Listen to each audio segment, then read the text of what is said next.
Hey. Hard pass.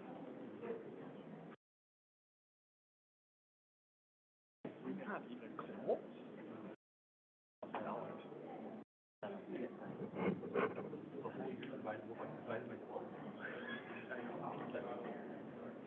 What did I sign? I thought you were going to pay me to come and be a great stairs. I know. I started watching it, and I was, we're so tired. We were out on the lake yesterday, which was unbelievable weather for that, but we were just tired. So I remember running down and waking up in the third quarter, and it was really bad, and I just rolled over. Wait. I don't even know who the quarterback is. They were taking him in and out. Well, that's the only thing I told you.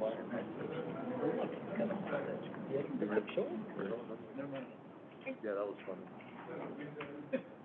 Sad, but hopefully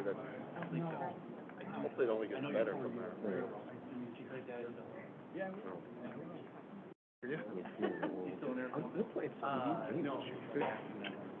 Yeah, I do believe something changed. Actually, you know. Okay. So he's up here right now? Yeah. Well, if you can't call my cell, I will. I dealt with him a lot during the last 3 days. Oh, okay. I'm missing him Chuck a lot. I'm Chuck, by the way. Chuck's good. Look at yourself. Every call. Great guy. Yeah. When they were small market. Right. Oh, yeah.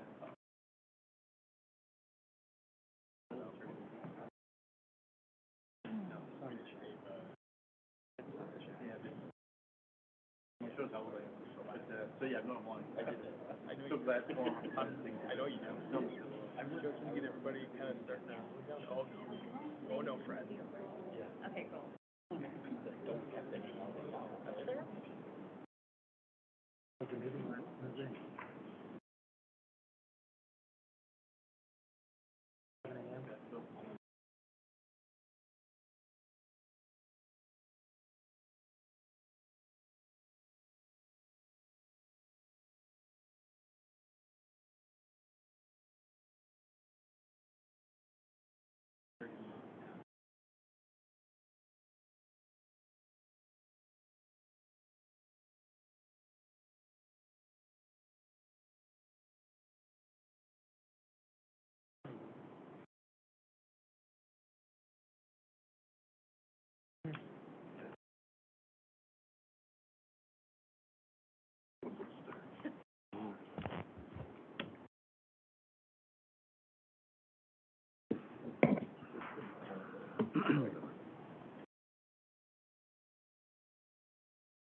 With the time being 7 o'clock on Monday, September 13th, I'd like to call the Planning and Development Committee to order.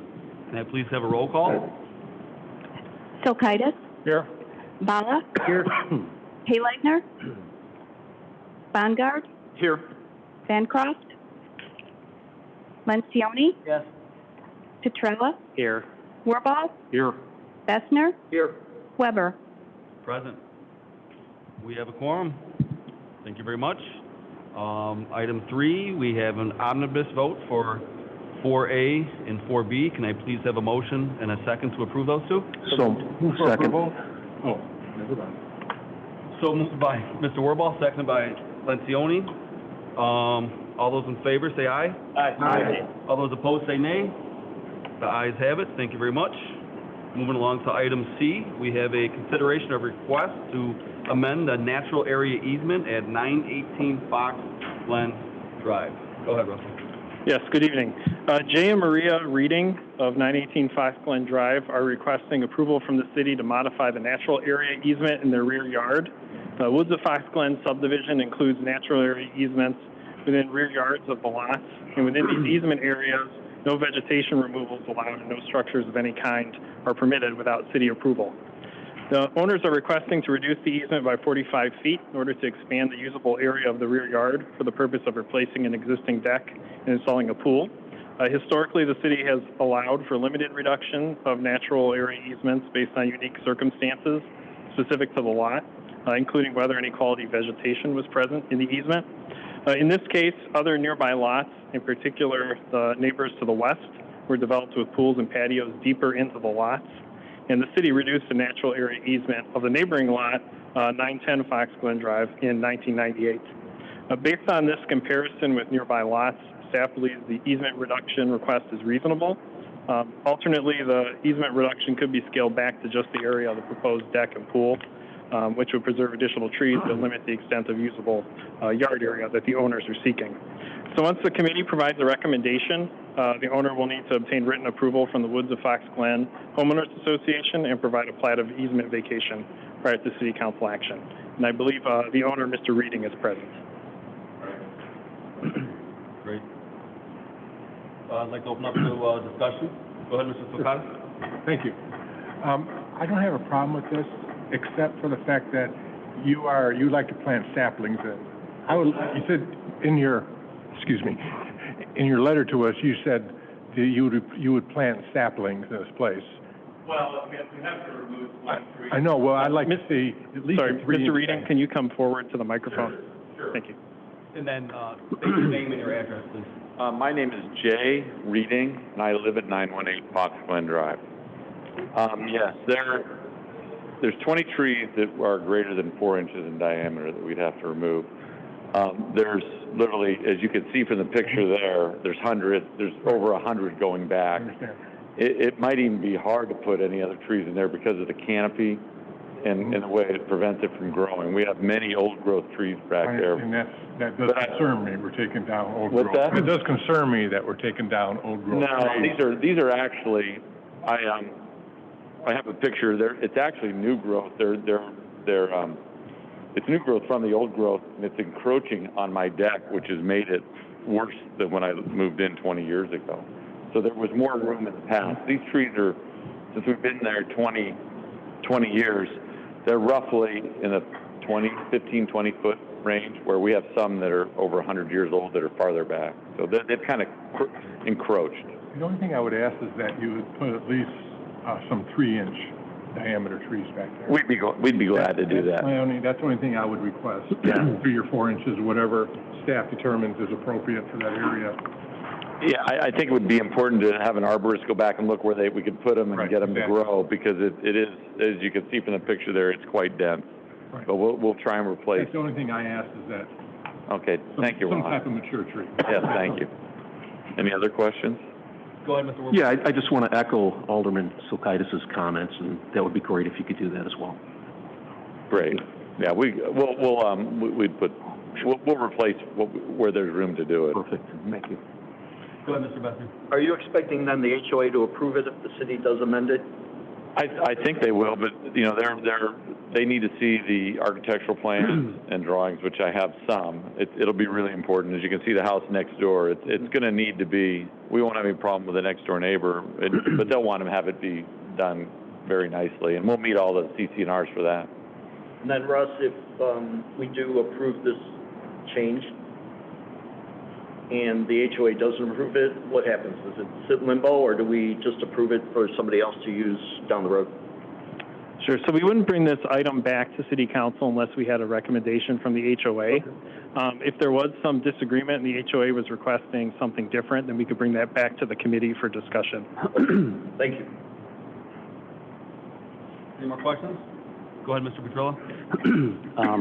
Well, first, thanks for offering to replace the trees. I echo my colleagues' comments about that. That's appropriate.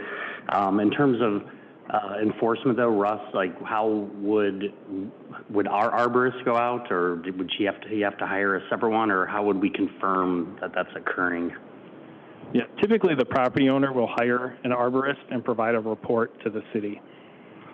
And then would we go out physically and confirm, not that you won't do this, but, you know, just to confirm that the trees are planted back? Yes, that would be part of the permitting process if this Okay. is done in connection with the deck or pool. Perfect. All right, thank you. So the neighbors did it, so is there I guess the lot line where you can plant and not plant, does it kind of jut in and out by neighbor then?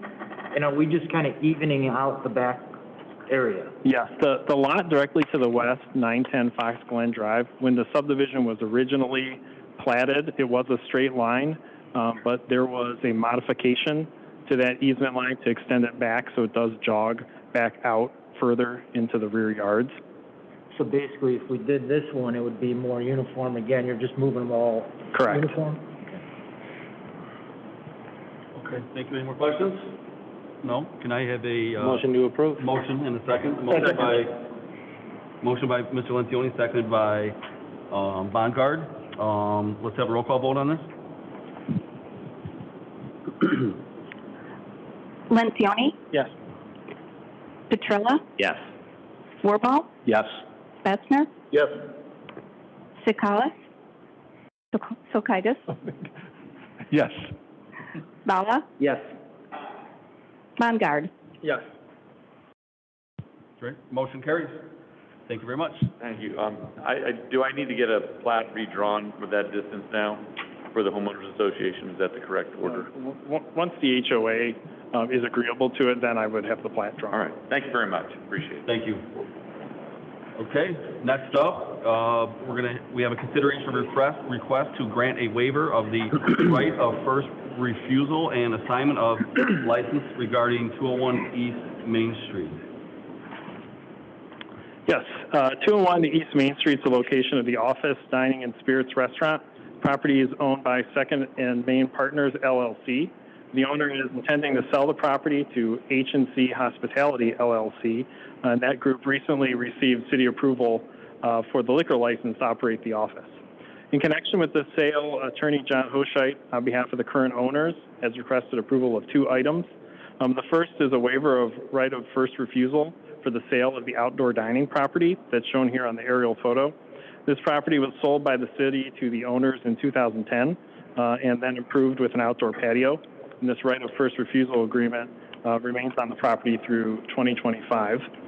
Second item is assignment of a license agreement to the new owners for an elevated pedestrian walkway, which connects the second floor of the office building to the city parking deck to the south. But preliminarily, staff has no objection to these requests, subject to review of the formal documents by staff and the city attorney prior to any city council consideration. And if the committee agrees to the request, you can provide a recommendation for approval, and it would be contingent on review of those final documents. And I believe John Hoscheit is present and can respond to questions on behalf of the ownership. Great. Questions? Comments? Go ahead, Mr. Wirball. In 2010, the property was sold from the city. What was the dollar amount? It was $134,000. Okay. And do we have documentation on that? Yes, there will Okay. be records on that sale. Okay. Any more questions? Go ahead, Mr. Sokaitis. I have no problem waiving the right of first refusal, but can we put in there the right of first refusal for the new contract? The new owners? Nick, can you answer that for us? I can.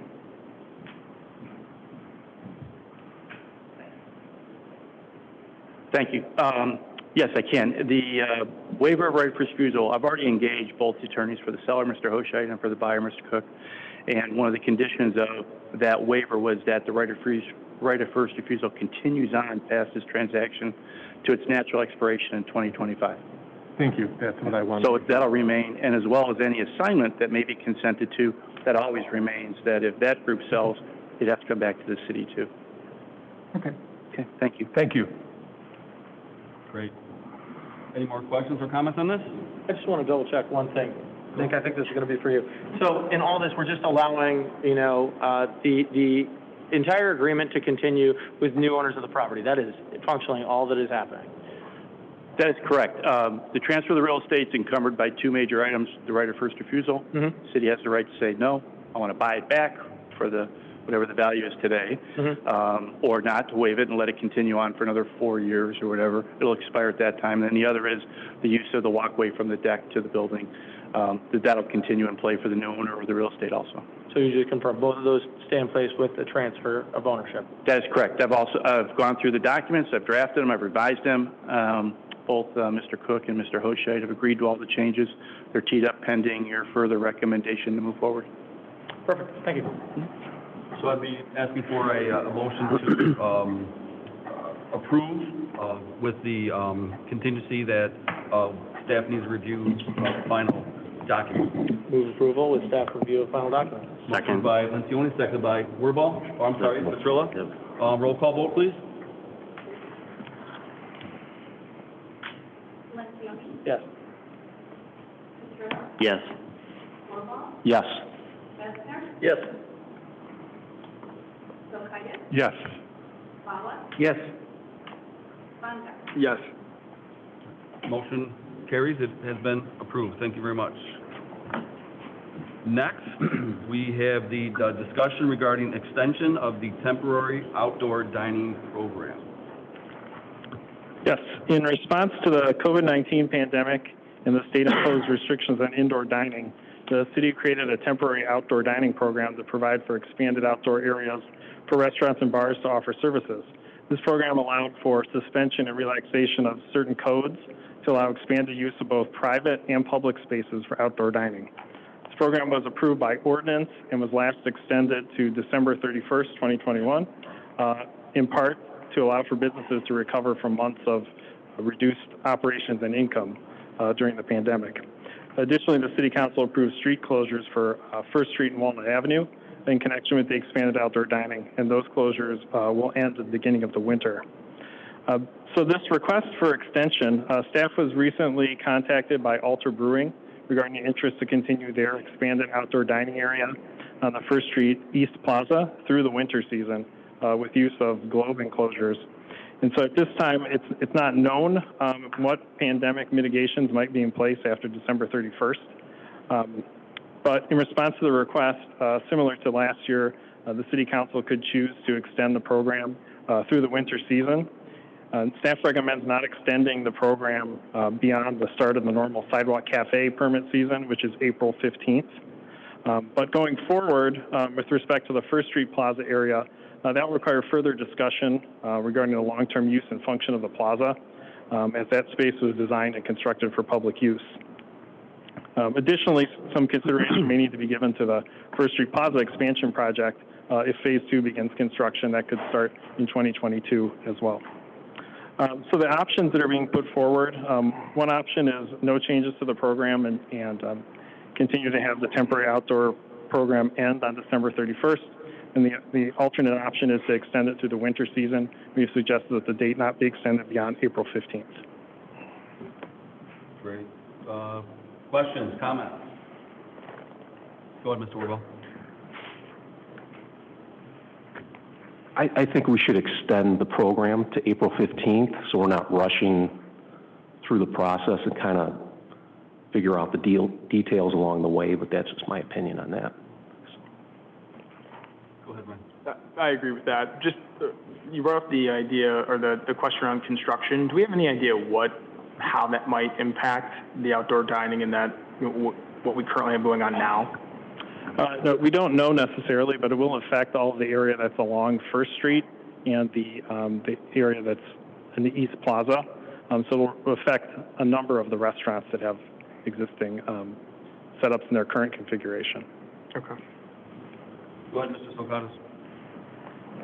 I'm okay with extending it, but we are going to have to decide in the future what are we going to do with this public property that we're using, that private companies are using, and they're not paying anything. And this will need to be brought up eventually, some type of fee structure or something, because it is a public plaza and it is a public street still. But I do agree with this, but we need to keep that in mind for the future. Yeah, and I think staff's intent would be to bring this forward for discussion over the winter, so that there's program or changes to the existing programs in place by April 15th. Go ahead, Richie. Approximately how far in front of Alter Brewing are they asking for the extension? I believe their request is to utilize the same area that they have currently occupied, which is the temporary area that extends out into the plaza. What could, like, if we said no, what is their footprint that they could use? 0 feet outside the front door? So I should say Alter Brewing opened during the pandemic, so they were not operating necessarily before the city offered the temporary outdoor dining program. So I'll turn it over to Ken with the comment. I'm just looking for a number. Is it 10 feet, 20 feet, 30 feet? Yeah, so currently it's 30. Your name and address. I'm sorry, Ken Hendricks, 12 South First Street, Alter Brewing. Currently, we're 34 feet from the building facade, the north building facade. With the outdoor structures that we'd like to program, which is a sizable investment that we would need to understand if we could, sooner than later, just on the lead time in getting them, they're 12 feet wide. So to service those, you would need 12 feet from those concrete planters and an additional 4 to service. So 16 from the planters. Yep. Anybody else? No? Okay, go ahead, Mr. Petrillo. Russ, I'm in favor of extension till April. That's completely fine. I understand the logistics that Ken mentioned in the letter. What if no other restaurants or businesses have mentioned that they want enclosures or anything at the moment, just Alter? No, but it's possible that restaurants that participated in the program last year may choose to install tents or other enclosures during the winter. And then they have to apply or let the staff know appropriately. Correct. Yeah. So the permitting process that's been in place over the past year or so with the program will remain. Okay. Thanks. Thank you. Okay. Looking for a motion and a second to recommend an extension of the program through the winter season ending by April 15th, 2022. Move for approval. Second. Moved by Dave Petrillo, seconded by Brian Wirball. Roll call vote, please. Yes. Yes. Yes. Yes. Yes. Yes. Yes. Thank you. Motion carries. Next up, we have the Planning Commission recommendations. If I could interrupt 1 second, I have zero understanding of whether this is appropriate or not. But after April 15th, you guys are well aware, you read the news, supply chain is sideways.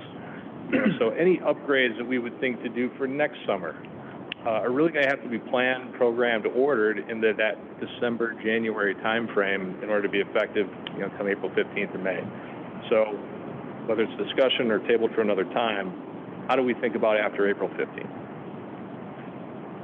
I agree. I mean, definitely, with supply chain, permitting, construction, we definitely have to be thinking more ahead, right? So it's definitely part of our, possibly December discussion. I mean, we should be, if there's things that we want to start to look at, we should definitely be talking about it, yeah. Yeah, great. Thank you. Yeah, appreciate it. Okay, next up, looking to discuss the special use for a restaurant and drive-through facility for Beef Shack, 2015 West Main Street. Go ahead, Ellen. Good evening. BS St.Charles LLC has filed applications for special use for a restaurant and special use for a drive-through facility in order to facilitate development of a beef shack on the subject property at 2015 West Main Street, the southeast corner of Randall and Main Street. The existing building will be reused with updates to the interior and the exterior facade. An outdoor dining area will be added at the corner of the building. Site circulation will be one way with a right-in, right-out driveway on Main Street and on Randall, which currently exists. The drive-through will have 2 stacking lanes with ordering stations on the rear south side of the building. The applicant has provided data from a location in Bartlett that shows that the amount of stacking proposed will be adequate to serve demand. Landscaping will be added along the front corner and adjacent to the building, and the neighboring property owner has indicated they would be agreeable potentially to cross-access north of the trash enclosure. And also proposed by the applicant is a welcome to St. Charles sign at the corner of the site. Plan Commission held a public hearing on September 8th and recommended approval by a vote of 8-0, subject to resolution of staff comments. The Commission also discussed the welcome sign, and they recommended that welcome to St. Charles sign be tabled until further discussion can be held by the City Council regarding a more comprehensive plan for welcome signage citywide. Great. Questions, comments? Go ahead, Mr. Wirball. Yeah, I generally support the project, and I do agree with tabling the welcome to St. Charles sign just so we have uniformity with the sign, so that's... Thank you. Go ahead, David Petrillo. I was just going to echo that. I think cohesiveness is key, so I agree with the Plan Commission, and I support the project with that provision. Any other questions or comments on this? I appreciate the report on the drive-through stacking, all the data makes sense. I actually did look at every single one of those signs. Pretty interesting. I like to see reports like that. But all righty, looking for a motion and a second, minus the monument sign. Move approval. Okay, I got a motion from Mr. Lencioni, seconded by Mr. Bala. Let's have a roll call vote on that. Yes. Yes. Yes. Yes. Yes. Yes. Yes. Motion carries. It is approved. Go Bishak. All right. All righty. Next up, we have a presentation of a concept plan for springs at Smith Road. First, I need to let the record reflect that there was 2 letters that were submitted today, one from William Thomas and then one from Bill Morano, so please put those into the record. I'd also like to state that I know that at the Planning Commission there was a lot of public comment, which we always welcome. Just know that this is a presentation of a conceptual plan. I know a lot of the questions at the Planning Commission with regards to a traffic study as well as a drainage and stuff like that. So any plan, if it were to go forward, is always subject to a traffic study as well as drainage and water retention issues. So if you were planning on making a comment tonight in regards to that, just know that those things, if this were to move forward down the road, would have to be looked at. And if you do plan on speaking, state your name and your address. Thank you. Go ahead. I'll just say a few words before I turn it over to the applicant. So this concept plan has been submitted by Continental 629 Fund LLC, Continental Properties. They're proposing an apartment development on the 27-acre parcel known as the Petkiss property. It's located in unincorporated Wayne Township, so the project would involve annexation to St. Charles. Plan Commission reviewed the concept plan on August 17th. I'll summarize some of the feedback that was provided. There was general support from the Commission for the multifamily land use. There were some concerns expressed for the density. Again, concerns were expressed regarding traffic impacts. There was support for the design of the building. There were several suggestions offered regarding the site layout, such as more parking may be needed, children's playground should be added, consider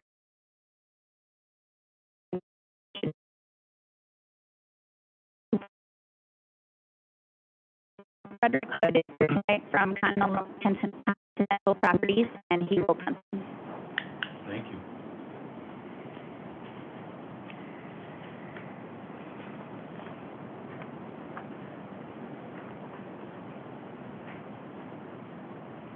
Good evening. Good evening. Hope everybody's well tonight. Frederick Hood with Continental Properties. I'm a development director who is running the Springs at Smith Road concept plan.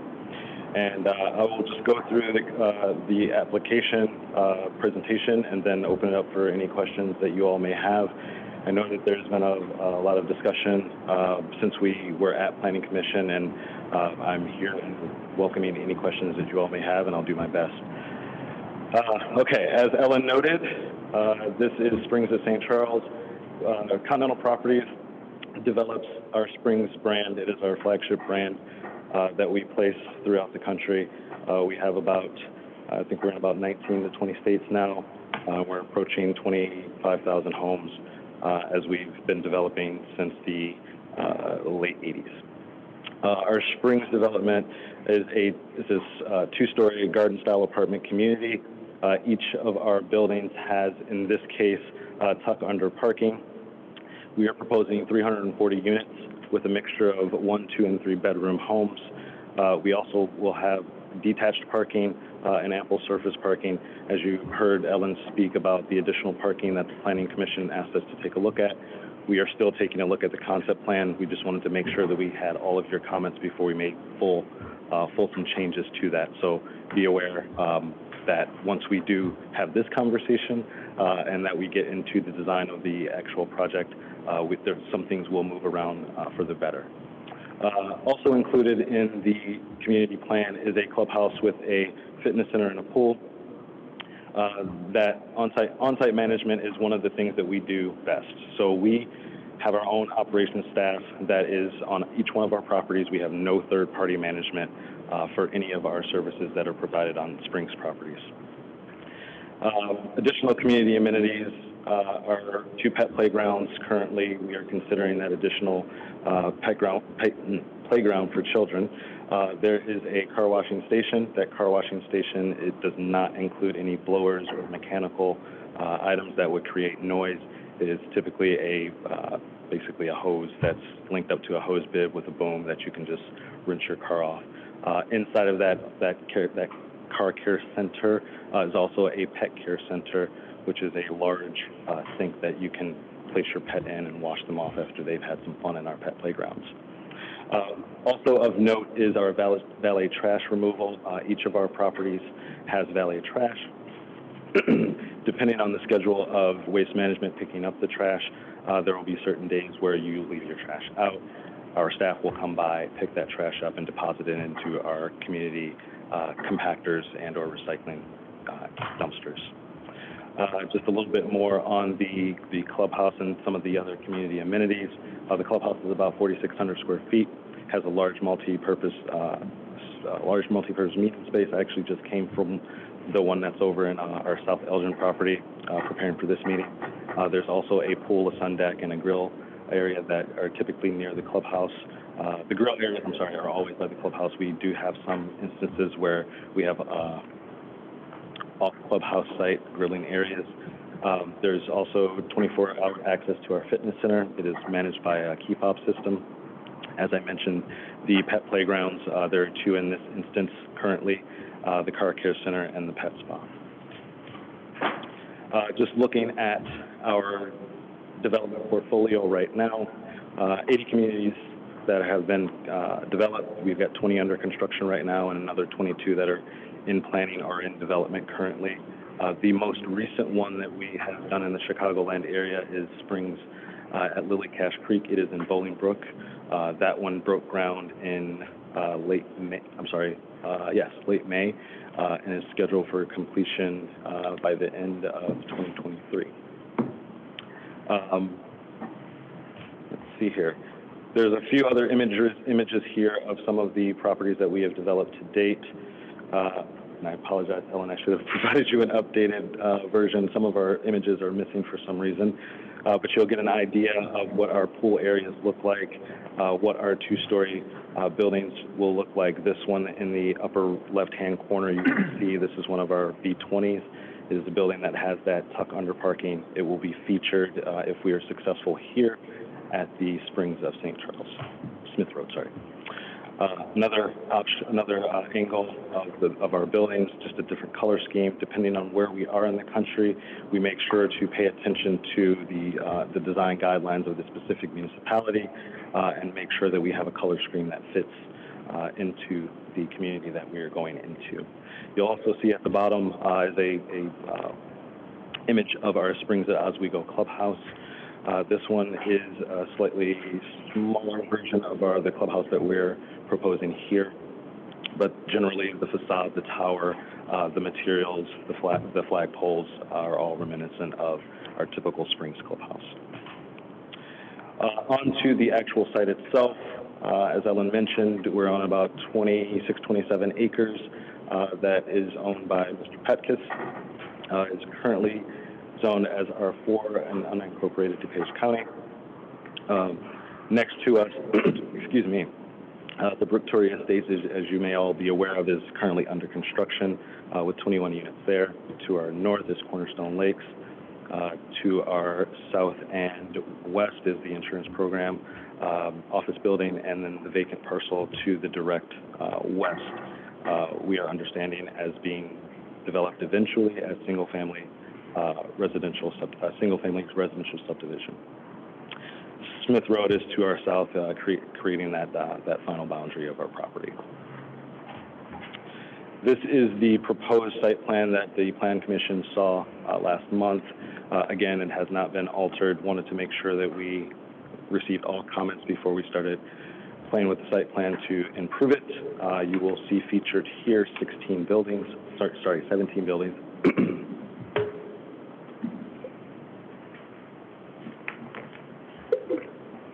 Each building contains 20 units. We have a mixture of unit types from studios all the way up to 3 bedrooms.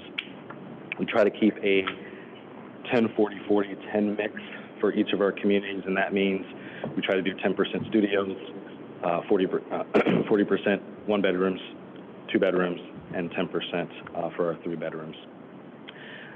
You can see the varying sizes. We go from 662 square feet all the way up to 1,384 square feet. In this plan, we are also considering a large detention area to the rear. There are some existing wetlands that we have getting our wetland report back here in the next couple of days that will identify the quality of those wetlands and if they are alterable. But we do plan on leaving much of the vegetation that sits between us and Corner Lakes, but also to the west and the east of our property and to the southern boundary. Obviously beefed up with some of our landscaping if there are spaces that need addressing. As you also can probably see on the site plan, we've left some generous areas for open space, for amenities between each of the buildings that you see in pod configurations. We have created courtyards with sidewalks that are made available for our residents to mingle, see each other as they come out of their doors every day. One other thing to mention about our Springs development and our building types, we are all direct access entries. There are no common corridors for any of these buildings. So when you walk up to the building from your car or from your garage, you go directly into your unit. You're not walking down a long hallway to get to your unit.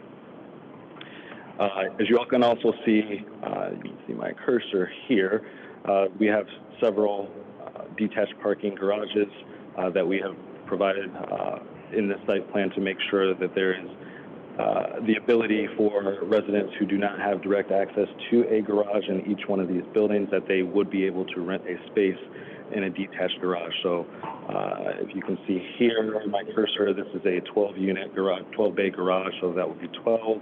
There's a 6th one here, another 12 here, another 12 here. This building here is that maintenance garage and car care center that I was talking about that also has the pet wash station within it. On this site plan, we have not removed or lopped off any of the existing wetlands currently, with the exception of 2 of what we understand are farm wetlands.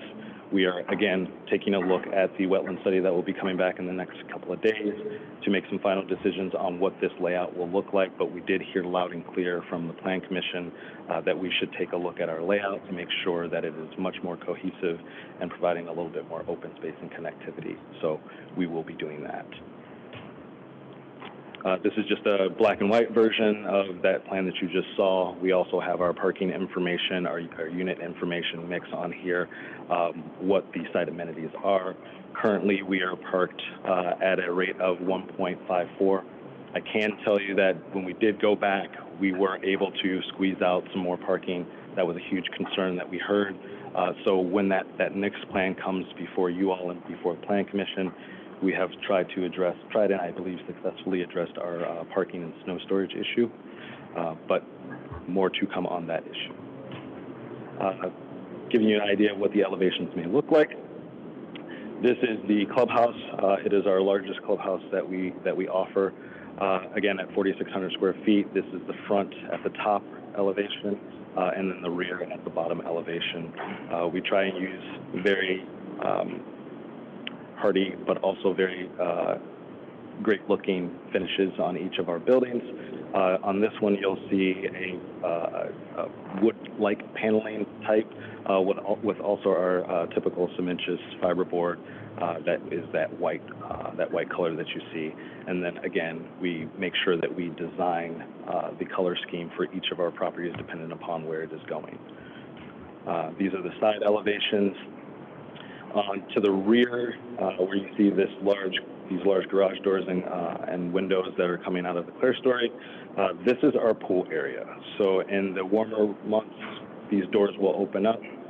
You will be able to work out and enjoy the pool views and just get some fresh air in there. In the winter months, they're obviously closed, but we have taken great care to make sure that we've got some great glazing on each of not only just the clubhouse, but each of our apartment buildings. These are the apartment building elevations. As I mentioned before, this is our B20 type building. There are 20 units in each of the buildings, 10 on each floor.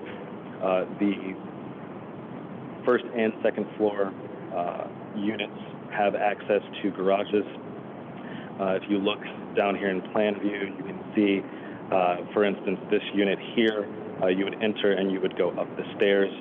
You would also have access going into that garage unit via a door that you cannot see here, but I promise you it's there. Again, with each of our buildings, we try to make sure that we have varying but cohesive building materials.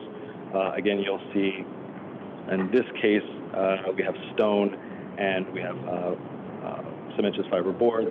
What we are trying to achieve here is more of a farmhouse look. But again, as we go along into the process, this is one that we have used previously before. We are open to submission. These are the side elevations for that same building. I should also mention each one of our facades is designed so that it will look like it's a front facade. So there's not a lot of areas where you will have blank space, where you will have just an eyesore looking out onto the street or internally to the community. We all want to look at something nice, so we made sure to make that happen. Next up are the apartment floor plans. You can just get a good idea of how our studios, 1 bedrooms, 2 bedrooms, and 3 bedrooms are laid out. They are, when you do come to one of our communities, we do have models that are staged so that you can see what it would actually look like if you were to get ready to move in. And I welcome you all to come out and take a look at any one of our Springs communities in the area, just to get a great feel. If you have any questions of how things are laid out or what the finishes look like or the circulation on the property, what the features are, our operations staff is open and welcoming for you all to come and take a look. 2 and 3 bedrooms. Take a look at those. And then another version of the 2 and 3 bedrooms. And then we have some images from our typical interiors. As you can see, high quality finishes, ceiling fans, the great light fixtures. All of the appliances that are being considered for Springs at Smith Road are stainless, granite counters, wood-like flooring, and bring your own furniture. Exterior features, just to give you a recap, quality building materials such as hardy plank siding and masonry, stone, or brick are incorporated into the exterior. Carefully selected color palette, as I mentioned before. large-scale windows providing natural lighting and passive solar heating and cooling systems. All of our buildings, again, are 2 stories, and top of roof of each of our apartment buildings are 35 feet or less. That is including our clubhouse and all of our support structures. They will all be less than 2 stories. Project timeline, we were before Plan Commission last August. We are now before P&D today. We are looking at getting approvals for our preliminary plan, hopefully by next February, so that we can move forward into our construction drawings. Once our construction drawings are complete, we're trying to close by early May, barring any unforeseen circumstances. With a close in May, we would be looking at final lease up and building completion in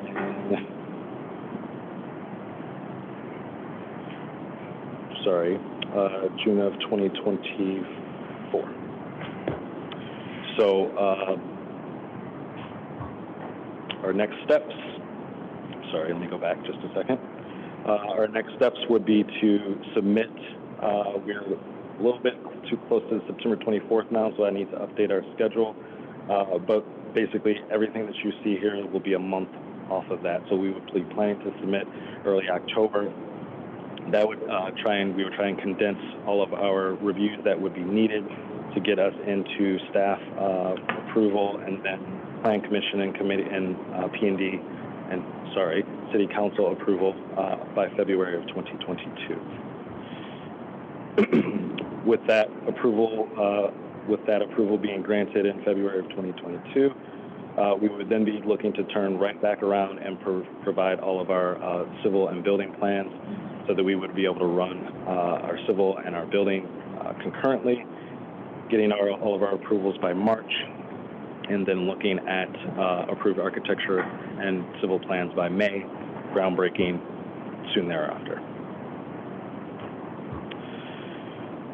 So just a brief rundown of the approvals that we'll be looking for. Annexation per the intergovernmental agency agreement that has been made.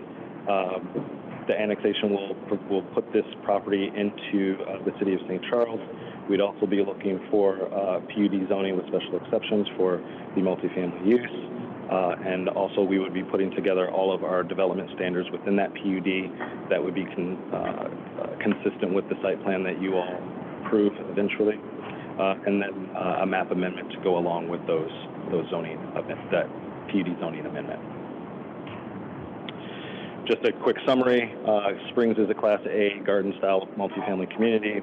As I mentioned before, direct access entry to each one of our homes. Continental owns and operates all of our communities. There are no third-party managers that would be managing our property. And again, high-quality building materials on all of our communities. Again, I'll open up to questions now. I understand that there has been some questions about the Charlestown Mall redevelopment. I understand that there was a letter that went out, and there's a question about market feasibility, and it will be able to lease up and not be having too many units on the market at one time. So with that, I will answer any questions you all may have. Thank you very much. Thanks Absolutely. for the presentation. I'll open up for questions. Who wants to start? I'll go. Go ahead, Mr. Becker. From the north edge of the units that you showed in the overview, do you know how many feet that is between the homes that are to the north or their lot line to where the actual buildings will be? To the lot line, we have a dimension here. There's 300 feet here, so it's probably 300 and about, I'd say for each of these buildings here, we're probably encroaching by about 25 feet for here, and then on the top end of this building is probably a good 10 to 15 feet, and then about 25 here. This building 5 would be completely within that 300 feet, and then building 4 has a... I got you, yeah. So I didn't see the 300 foot there, I apologize. So from the north end of the units that you want to build to the lot lines to the north of the homes that exist, it's approximately 275 to 300. About, yeah.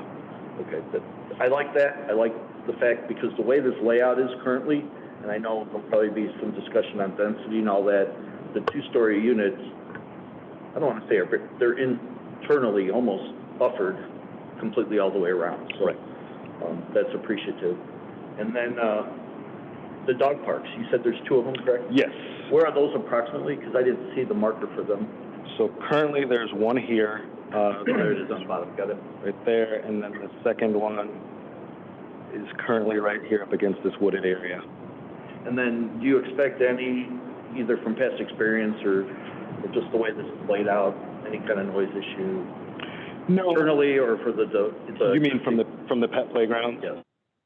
No, typically we don't have any. We haven't had many noise complaints. People that live in our Springs communities take very care of their dogs. They treat their dogs like family, just like everybody does treat their dogs like family.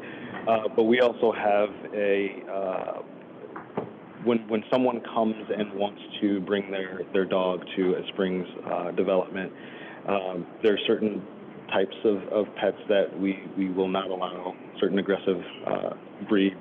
But also with that, and I should have mentioned this earlier, and this is slightly a tangent. I'll get to that second in a minute, but we do not typically have any noise complaints about loud barking dogs, and there's certain hours that you can be at the pet playground and not. We also, and this is what I wanted to mention, have a program that if you do not pick up after your dog, each dog is DNA tested before it is brought onto a Springs property. So if you do not pick up after your dog, it is tested, you are ticketed, you have to pay a fine. If it happens more than, I think, 3 times, you are asked to remove your pet or yourself. That's fair enough. And then regarding materials, you know, the architectural style looks pretty good. However, the roof seems to be just a mass with one color. Was there any way to consider, I guess, down the road, whether it's different shingles, different colors of shingles? It just seems to be overkill. Yeah, we're not married to any one specific. Again, it's depending on what municipality we're in and what the design guidelines are. We will definitely work with staff and yourselves if there's a color scheme change that is necessitated. Perfect. Okay, thank you. Sure. Want to just go down the line? You got any questions, Mr. Wirball? Yeah, no, appreciate the presentation. Do you own the property right now? Is it contingent on a contract? Or? Yes, we are a contract purchaser currently. Okay.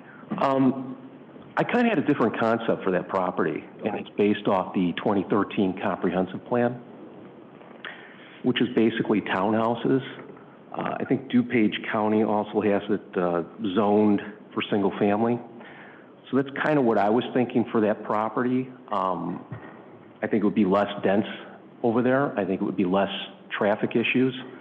But that's what I'm thinking over there for that property, just so you have some feedback from me on that. Sure. So to that point, and I completely understand, what we've also done with our Springs brand is we've created a townhome-like apartment building. So again, with each of the buildings having, or each of the units or homes having their own direct access, these units are stacked. So if you were to look at a plan view of each of these buildings, you would see the entrance on the first floor, and you would see them stacked next to each other like townhomes. You would also see that going up above to the second story. So what we are trying to do is meeting the intent of the comprehensive plan and providing a building that has that type, albeit there are less buildings than a typical townhouse you may have. We've consolidated that and created this 20-unit building that looks like a up-down townhouse. Does your company build townhouses and single-family homes, or not in that business? We do not. No, okay. we have the Springs brand, which is our townhome-like apartment building, and then we also have a line that does single-family for rent that we recently waded into. Okay, thank you. Sure. Sure. I concur with Alderman Warble too. Given the comprehensive plan as my guide, I concur with him. I kind of had a vision for, as he mentioned, townhome, less dense. I know this is a concept phase, so we don't have a traffic study, or there was some concern, I believe, at Planning Commission about the traffic along Smith Road. And I didn't know, is there even a sidewalk along that? I'm just thinking out loud regarding, because there would be children who would live here and would most likely be attending that school down the street. In general, I think a PUD is fine, but I think the use could be less dense and more townhome-ish. To your question on the sidewalk, there is not currently a sidewalk in front of the property, but we would be planning to, in conjunction with the Parks Department, I believe, to build, there's a 10-foot multi-purpose path that is supposed to go along Smith Road that would be installed. To the point about land use, we do understand that the northern portion of the property did have that more townhome land use, but and then a portion of the southern portion of the property to the south has a multifamily designation. I believe the line is somewhere around here. So the other point about density that did come up at Plan Commission, we did say that we would be open to taking a look at a plan that could consider a lesser density. So that is on the table. We are not here to say no to anything. We're here to listen and to make sure that our site plan is consistent with what we need, but with what also, more importantly, what the City of St. Charles needs. So. Perfect. And then for Ellen, actually, you might have to answer this. The boundary agreement we have with West Chicago, this exceeds, as it's proposed right now, the agreement in terms of density with the two cities? No, I believe this meets the density restrictions. Oh, it does. Okay. The density restrictions are in place within the 300-foot buffer to the north, so they do meet that limitation. All right. My apologies, I misread that then. Because if we were exceeding, we couldn't even annex it into the city, right? Because we're violating that. We would be violating that agreement. Yeah, we would need to follow that agreement unless it would be amended. Okay. I think the staff report does note that it's not clear exactly how many units are within that 300-foot buffer. It appears that they're meeting, but it would need to be clarified. Oh, okay. So there's still some question marks. Okay, that's good. Thank you. I think I may be able to answer that one if you want a quick answer on it. I don't have the exact number. I can probably look at it and tell you, but I think we are below the threshold that is within that 300-foot line. And also to the density question, I believe Mr. Petkus came in with a concept plan and was part of that agreement. I think it was 416 or 426 units. We are currently sitting here at 340. So we would be consistent with that agreement. Thank you. All right. The first thing that strikes me about this entire plan is I think you guys run one heck of a community. I think it's absolutely gorgeous. Thank you. I like all the consideration and planning, and even when you're talking about DNA testing dogs, I love the way that you think about running a community. I think there's so much good. I would like to see more green space. I mean, you're producing a fair amount of kids. There's definitely a community-style development. I'd love to see more green space. I'd like to see it less dense. And I can see where you're coming from in saying, well, this is what the comprehensive plan says, and trying to find a way to fit better in that. So it's a little bit of an easier compromise, but I'll tell you that I do see a lot of things to like. I definitely want to make sure that I respect the families because they bought their homes without the amount of density that was right there. But I also think that what you have proposed is something to be admired. So I'm very interested, and I'd like to see what you do to address a lot of comments up here. But I have to say that I'm impressed. Thank you. Mr. O'Connor, go ahead. Oh, my turn. Yes. We're going to go that way. Okay. Thank you. Two concerns. I agree with the single-family homes. I mean, that's what our comprehensive plan says, and I'd like to see that. But I have a problem with gated communities, and we've met before, and I told you that. I wasn't hiding it from you. You say it's a community project, but no one can go in there and walk around. That, to me, is not community. I mean, I'd like, you know, sometimes we go for a walk, we go to different neighborhoods and walk around because we've never been there, and we couldn't do that here, correct? Correct. Okay. Unless you came for a tour. I struggle with those items, and that would, I have a problem with that. Sure. I always have. So, we did speak before, and that is one of the considerations that that we'll be taking under advisement when we start to look at the site plan again. I do want to throw out, we did hear after the Plan Commission meeting that there were some folks that did kind of like the idea of the fence from a safety perspective, and I can expound on that a little bit more.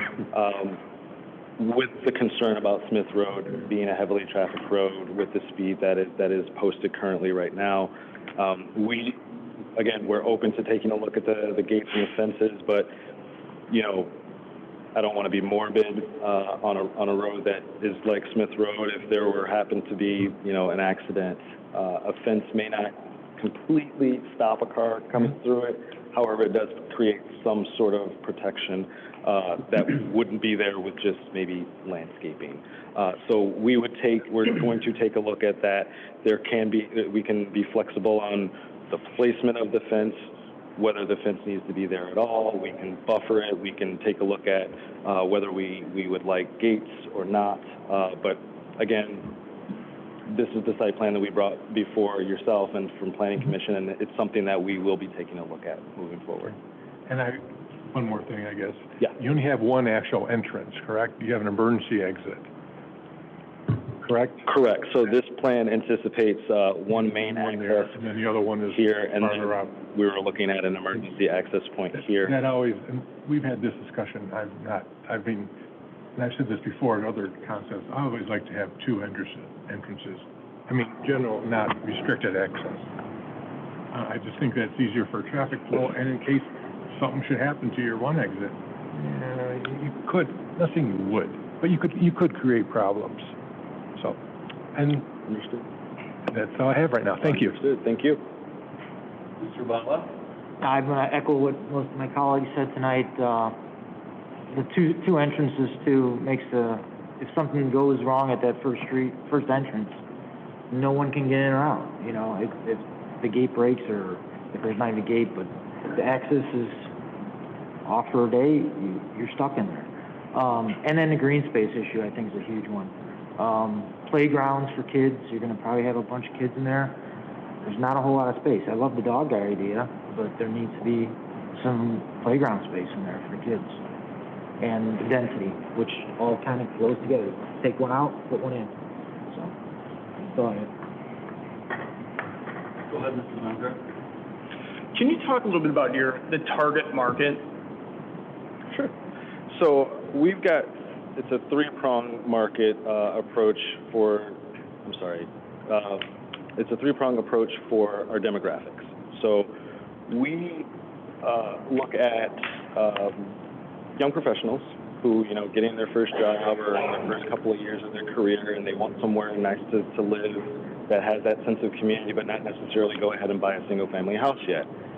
Then we also look at and it's a similar cohort, but also our millennials who are, again, in that same kind of area.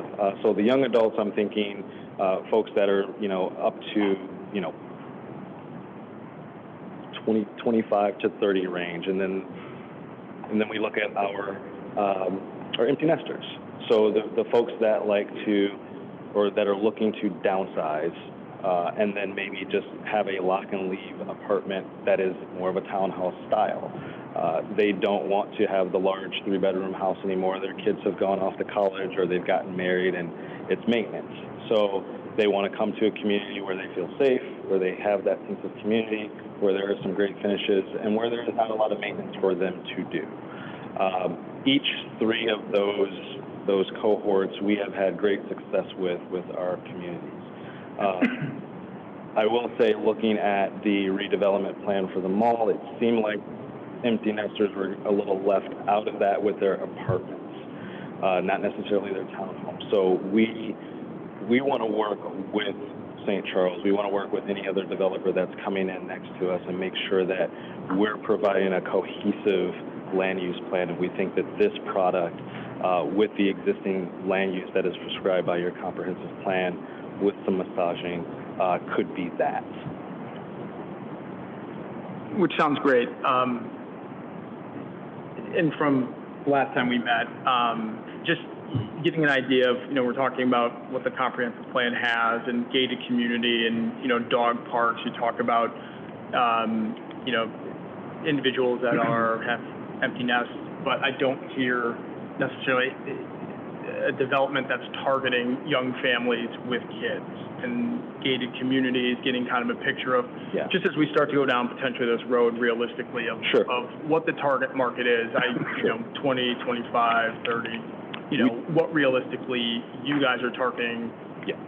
Let me not discount that, because we do have, and I just came from a community where I saw a young family that was coming out of our community.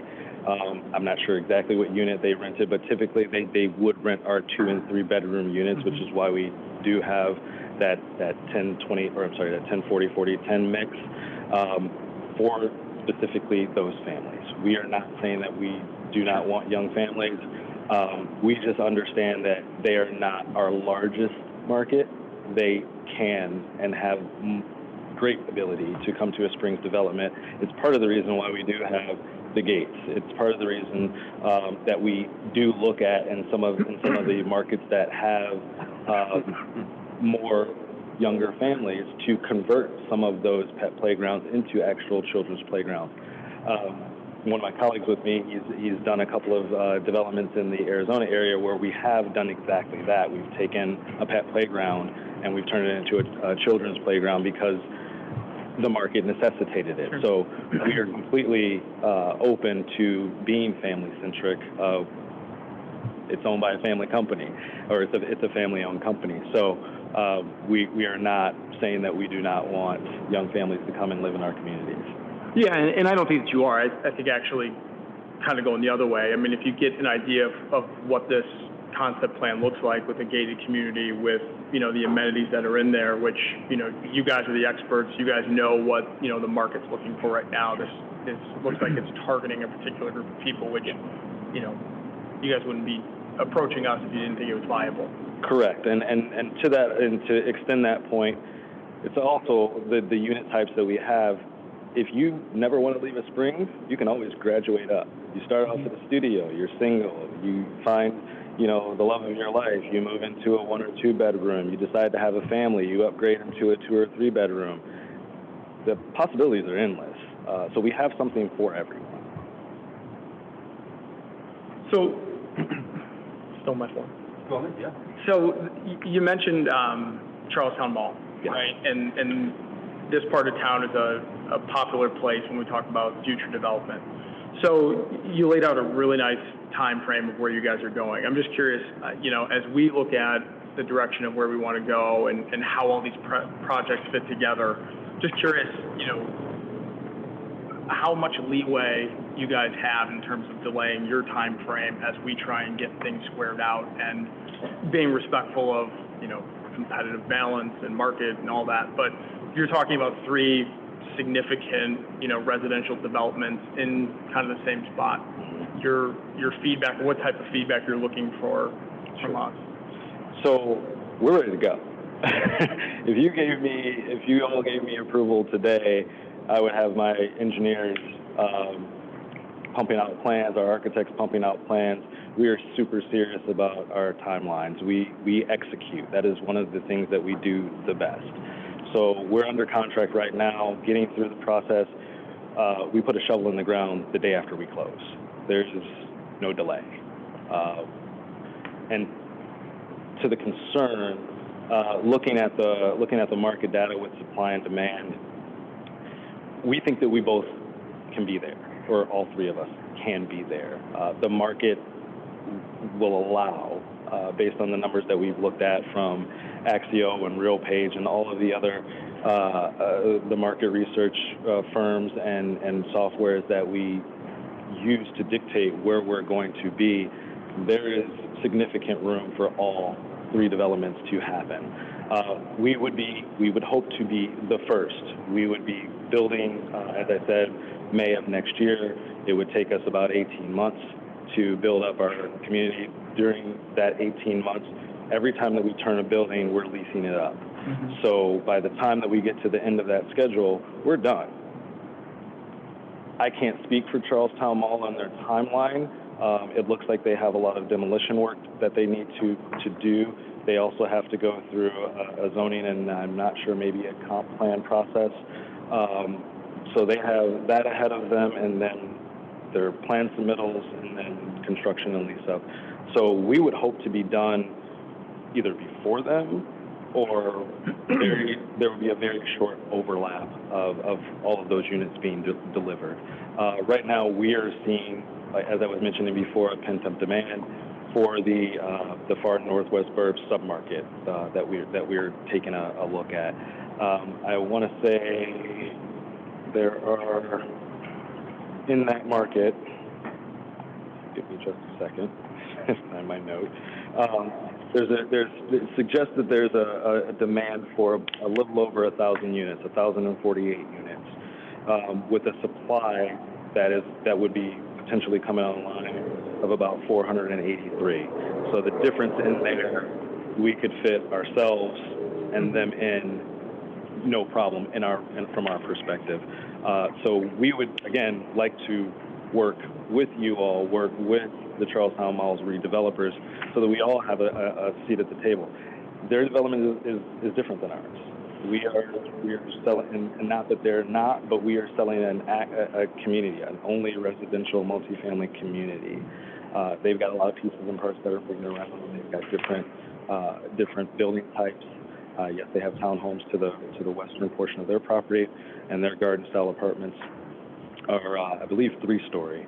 So they're a little bit taller than us, and I think that they also have some common corridors. So they're wildly different, in our opinion, than what we're providing. If we're allowed to move forward, again, shovel in the ground as soon as we get our approvals and we close on the property. Okay. Question for you. So currently you have communities in Oswego and North Aurora, correct? Oswego, North Aurora, South Elgin. Let me just go back to the map. I can't remember them all. So currently, what's your occupancy rate of those developments? Of all of them average, we are at 96 or above, 96 to 97. We have no problem with leasing out. The pricing for the apartments, what is included with that as far as utilities and stuff like that? Is that all separate? So water, I believe, is our water is sub-metered, electrical is sub-metered. So each of the residents that live with us, they pay their own utilities. Okay. Parking within the whole development, is there permits for people that have leases? We've done that before. It's not something, if it's something that a municipality asks us for, if we have a parking shortage, then we will assign parking spaces. But typically, if we meet or exceed the local parking requirement, we just have ample parking and people can park. People typically just park the nearest to their building. Okay. The staff that you were talking about, do they live on site at all? Some of them do. A lot of our community managers either live on site or very nearby. We do have on-site maintenance staff that typically lives very nearby. But by and large, for most of our communities, some of our operations staff lives on site. Okay. I mean, I from what I'm hearing from most of the council up here, it sounds like density probably needs to be addressed. Probably need to add some more green space. I know that the multiple gates some people have brought up. I kind of like the gate where it's at, how it's pushed more towards the busier part of Smith, towards the insurance and Walmart. I kind of like that it's away from the school. That's just me talking. Definitely, I would like to see some kind of a park for sure for kids. I mean, if it's a gated community, then you're kind of trapped in there, right? So you need to have access to some fun if you're if you're a kid. But yeah, I mean, I don't know. Does anybody have anything else to add? Do you feel like you got enough input from us to? I do. We still do need to have some conversations with Parks. So we'll be discussing, the potential for a playground, or if they were looking for a donation versus a payment in lieu. But yeah, I mean, I feel like you all have given us some great feedback, and again, wanted to get here so that we could start to put pen to paper and come back with something in the near future to submit. Okay, great. Well, thank you very much. At this point, I'd like to open it up to some public comment. If somebody would like to speak on this. When you step up, please state your name and address for the record. Thank you, Mr. Chairman. Members of the Development Committee, my name is Nicholas with an H, Derzanowski, D like David, Z like Zebra, IERZANOWSKI. Nice to spell it for you fine gentlemen. 2456 Layman in West Chicago. I'm here, I'm not opposed to the development of this property. I'm opposed to the proposal for this development of this property tonight. In your write-up, in your executive session in 2016, the property owner came and wanted to put 416 3- to 4-story buildings. The city gave them feedback and said that it was too dense and they would like it to be R1 or RM2. This development would be RM3. In 2017, the property owner filled out applications for annexation and a map amended requesting RM3. The city chose not to forward with consideration of the applications without a development plan. So they were wise with that. So in one aspect, it was like a 10-pound bag of flour and a 5-pound bag. Now we have 10 pounds of flour in an 8-pound bag. It's getting better, but it's still too dense. Let me give you a little bit of a background. I served on the West Chicago City Council from 2003 to 2013. I also served on the Development Committee, for West Chicago as well. So I understand your decisions up here tonight. I also served on the DuPage County Stormwater Management Commission for 7 years. Mrs. Bundy spoke at the Plan Commission. I'm looking at her house right now. In fact, it's right here. And the reason I remember Mrs. Bundy, I was new to the city council, not even a month in after I took my swearing in. We had a major thunderstorm. She called my house and said, "Mr. Alderman, you got to come and see what's happening in my backyard. You're never going to believe it. This happens every time it rains." I went to her backyard. She told me, by the way, to wear boots, which is probably my first sign of trouble. When I got to her house, do you know what I found in her backyard? Not only a flooded backyard, but fish swimming in her backyard. I took pictures of it. I had a camera back then, and I don't know, unfortunately, what I did with the pictures, but I believe Mrs. Bundy has them. So as you consider this proposal as it works its way through the Development Committee, please address the flooding issues that land provides for the residents on Lehman Drive. I will also give you a little history. We share a four-way intersection at Camden and the Pheasant Run Trails subdivision. A traffic study from years ago had failed that intersection, and it needs a stoplight already, and there is currently not one there. If you put this development there with this density, it's only going to compound the matter. So I'm wondering who's going to pay for the stoplight. Going back to Mrs. Bundy's flooding, when that happened, and I talked to the city administrator and the public works director from West Chicago, they always pointed to you guys in St. Charles here saying, it's in your comprehensive plan. You as a city have to address that flooding issue if and when this development develops. There's finally something here on the table. I think we owe it to the community to address this issue once and for all. These poor people on Lehman Drive, some have been living with this for over 20 years, flooded backyards that are not usable. We do have a stormwater detention system in the neighborhood. I'm sure if you guys spoke with the city of West Chicago, there could be a way to connect that through to our stormwater, which then goes to Norton Creek and goes into the Fox River. I know that from serving on the DuPage County Stormwater Commission, that is possible. It's a matter of the expense of it. The no votes are the hardest, right? I know this from 10 years of experience. No one wants to be the bad guy, right? So if you vote no or you tell this development to go away, I know this has been on the table for years. I remember when the Walmart wanted to expand there. I remember when this apartment building. There were small talks, most of you probably don't even know about it. A car dealer wanted to go there that got shot down from the city administrator and some of the people in the city of West Chicago at the time when he asked us our thoughts about that.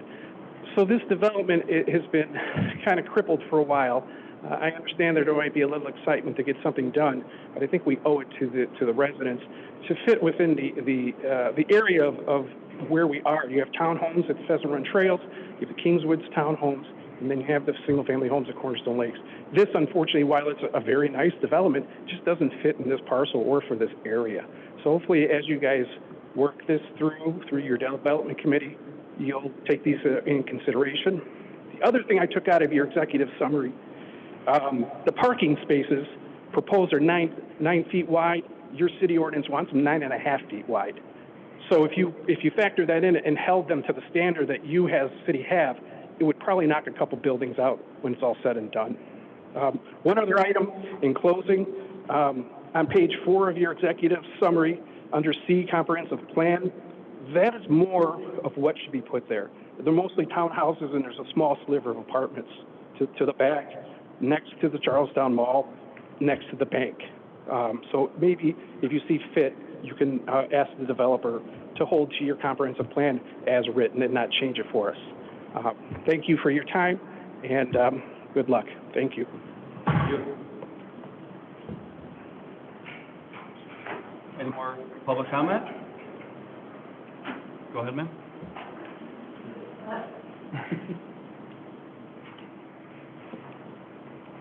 Hi, I'm Nancy Gardefee. That would be Gardaphe. I live at 3736 King George Lane. I'm on the board of Kingswood Townhome, but I'm here as a homeowner. First of all, Ryan, thank you for bringing up about long-range planning and looking at the east side of St. Charles, the entry, the gateway, holistically as opposed to the individual developments. I appreciate hearing that. Just a couple things of concern is the gated entrance. I do feel it's very restricted. I also know from experience when I would leave in the morning, coming from Kingswood and going through Cornerstone Lakes, the backup in the morning, the traffic going out onto Smith Road. Okay. So I think about this gated entrance and I think, well, what's going to happen with people coming and going and traffic getting backed up onto Smith Road because of the gated entrance? So that's a concern. I'm not clear on if it's going to be 1-car garages or 2-car garages. So with that being said, how many additional parking slots are there? And people may downsize, but they don't downsize their cars. They're still driving the big SUVs, and so the size of the parking slots are an important factor. The other thing that was mentioned is the high-quality materials that are used, but what's concerning to me is that it's only going to take 18 months to build 17 buildings. The Kingswood Townhome, our builder built our townhomes, and there's 17 buildings, or 18 buildings, and it took 3 years. So I'm looking at quality materials, but as far as construction-wise. And again, I just read the news article in the Daily Herald about the concept plan for the mall, the Charlestown Mall. And I think that is a priority because as people are approaching, that's what you see first.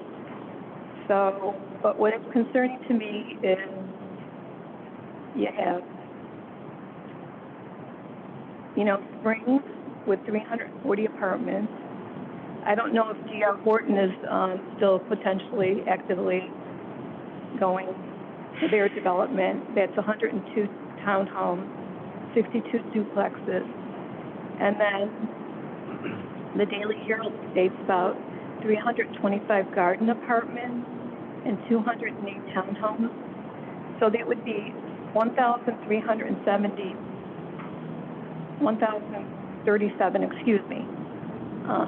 people moving in. It's just one person moved into all those units.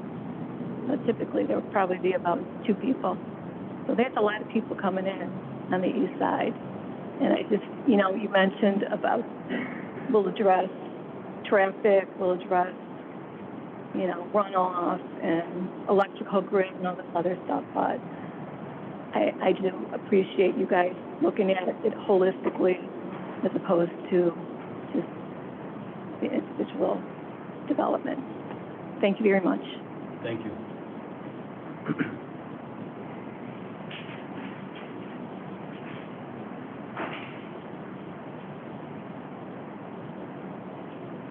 Hi, Teresa Bundy,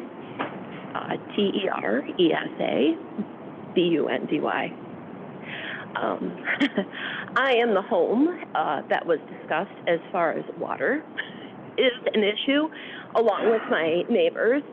If you look at the existing wetlands, that is not dealing with the water. The existing wetlands actually conveniently ends kind of right after my house. But I wanted to explain that the water is actually coming from Kingswood Retention Pond has kind of a waterway underneath Lehman, actually Foxfield Drive, that goes to the other side where it's a field. And that water then goes along the tree line, which goes back up and right into that existing wetland. So, like what was said before, I personally would like to see the existing wetlands addressed because without it, the homes completely along that existing wetland will continue to flood. Thank you. Thank you. Is there anyone on the phone that would like to speak? No? All right. Any more questions, comments? Seeing none? Okay, well, I would now ask that we adjourn this meeting. Have a motion and a second for adjournment? So move. Moved by Brian Wirball, seconded by Second. David Petrilla. All those in favor say aye. Aye. All those opposed say nay. The ayes have it. This meeting is adjourned. Thank you. Waiting for somebody to do that. Happy with you. Well, there you go.